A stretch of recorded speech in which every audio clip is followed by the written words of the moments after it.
కంచె దేవుడు మనల్ని కాపాడాలండి. ఆయన ఎప్పుడు కాపాడుతాడు.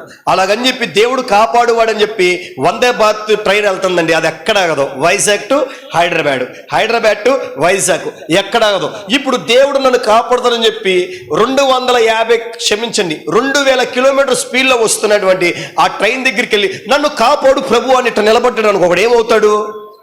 ఏరుకోవటానికి వాడికి ఎముకలు కూడా మిగలవు.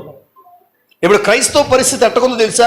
ఈ చేసే పాపం అంతా చేస్తూనే ఉంటాడు, చేసే మద్యపానం అంతా తాగుతూనే ఉంటాడు, చేసే అక్రమైన కార్యాలను చేస్తూనే ఉంటాడు. ఆ పాపంలోనే ఉంటాడే కానీ బయటికి రాడు. నన్ను కాపాడు ప్రభు అని ప్రార్థన చేస్తాడు. తీరా వాడు చచ్చిపోయిన తర్వాత సమాధి కార్యక్రమం దగ్గరికి వెళ్తే ఆవిడ వాడిని లటుకు పట్టుకొని, ఏ దేవుడు నాకు ఏమీ చేయలేదు, ప్రభువు కూడా నాకు అన్యాయం చేశానంది. నోట్లో మైసూరు పక్కు కుక్కేలాంటి వాళ్ళకి ఈడు విచ్చలవిడితనంగా తిరిగి ప్రాణాల మీద తెచ్చుకుంటే దానికి ఎవరిని తిడుతుందేమా? మరి యోబు కంటే గొప్ప భక్తురాలు ఇవిడు. మరి జాగ్రత్త. యోబు చుట్టూ దేవుడు కంచె వేసి కాపాడుకున్నాడు. సాతానుడు చుట్టుపక్కల వాళ్ళ అందరికీ ఇళ్లలోకి వెళ్ళాడు, కానీ వాళ్ళ ఇంట్లోకి ఎందుకు వెళ్ళదు తెలుసా? వాళ్ళ ఇంట్లో బలిపీఠం ఉంది, వాళ్ళ ఇంట్లో క్రమశిక్షణ ఉంది, వాళ్ళ ఇంట్లో తెల్లవారుజామున లెగుస్తారు. నీ ఇంట్లో క్రమశిక్షణ ఉందా? నీ పిల్లలు ప్రార్థనకు వచ్చే పిల్లలేనా? 10 మంది పిల్లలు లేపుతుంటే నీ పిల్లలు లెగుస్తున్నారా? మందిరానికి వచ్చే పిల్లలేనా? ఏం మనుషులం అండి మనం? ఇంట్లో ఉన్న రక్షించుకోట్లా.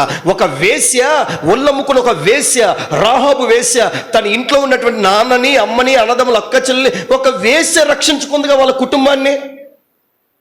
ఈరోజు నీ భర్త మందిరానికి రాడు, నీ కొడుకు మందిరానికి రాదు, నీకు ప్రార్థన లేదు, నువ్వు మారమ్మా నీ వైపు ఏలెత్తి చూపిస్తున్నానంటే నీ భక్తి ఎలాగుందో అర్థమైపోతుంది ఇంకా. కానీ యోబు ఎవరో చెప్పనా? తన కుటుంబం చుట్టూ కంచె వేసుకున్న తండ్రి. 2 చేతులు పైకెత్తి స్తోత్రం చెప్పాలి.